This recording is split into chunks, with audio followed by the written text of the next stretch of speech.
पौराणिक मान्यताओं के मुताबिक शिशुपाल श्री कृष्ण की बुआ का बेटा था। उसने छेदी के राजा दमघोष के यहाँ जन्म लिया था। जन्म के समय शिशुपाल का शरीर विचित्र था। उसके 3 आंखें और 4 हाथ थे। ये देखकर शिशुपाल के परिवार वाले अचंभे में पड़ गए। तभी एक आकाशवाणी हुई कि सही समय आने पर शिशुपाल की अतिरिक्त आँख और हाथ गायब हो जाएंगे, मगर जिस व्यक्ति के जरिए ये चमत्कार होगा वही शिशुपाल की मृत्यु का कारण बनेगा। कहते हैं कि एक बार श्री कृष्ण अपनी बुआ के यहाँ गए। वहाँ शिशुपाल को देखकर उनके मन में बहुत प्यार उमड़ पड़ा।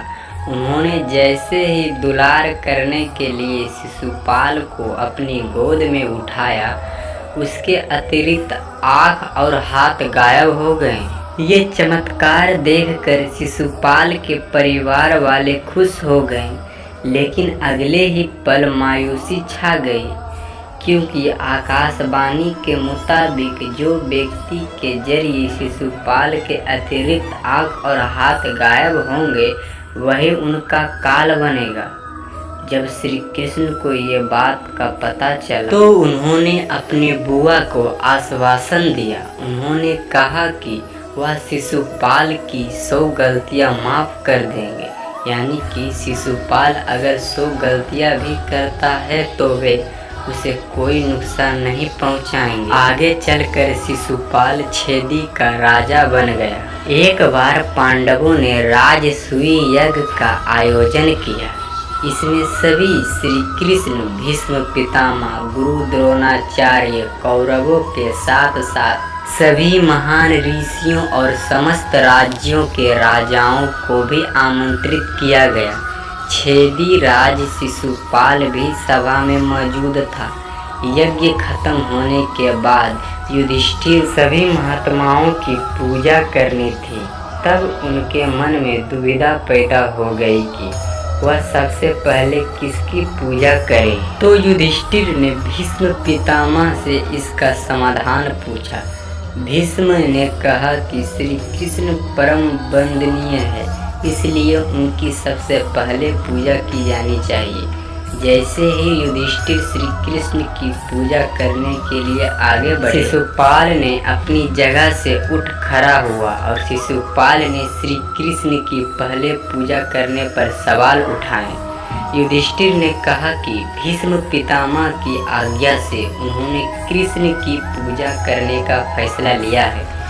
शिशुपाल उन्हें रोकने वाला कौन होता है? शिशुपाल को क्रोध आ गया। उसने युधिष्ठिर के साथ साथ श्री कृष्ण को भी भला बुरा कहना शुरू कर दिया। तब श्री कृष्ण उठे और शिशुपाल को शांत रहने के लिए कहा। उन्होंने समझाया कि वे उसकी 100 गलतियां माफ़ कर देंगे, लेकिन जैसे ही 100 से एक भी ज़्यादा गलती की तो वे उनका वध कर देंगे। श्री कृष्ण ने शिशुपाल को बचपन की पूरी कहानी सुनाई।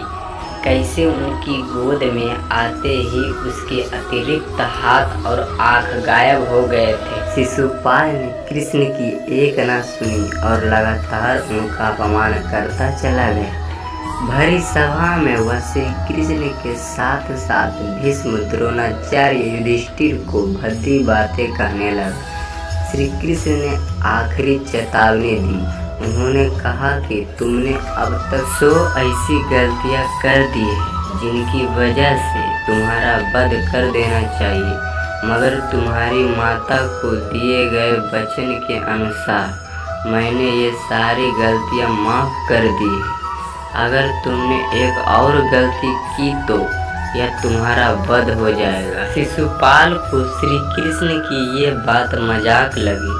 वह फिर से कृष्ण के परिवार के बारे में भला बुरा कहने लगा। अगले ही पल श्री कृष्ण ने सुदर्शन चक्र निकाला और एक ही झटके में शिशुपाल का सिर धड़ से अलग कर दिया।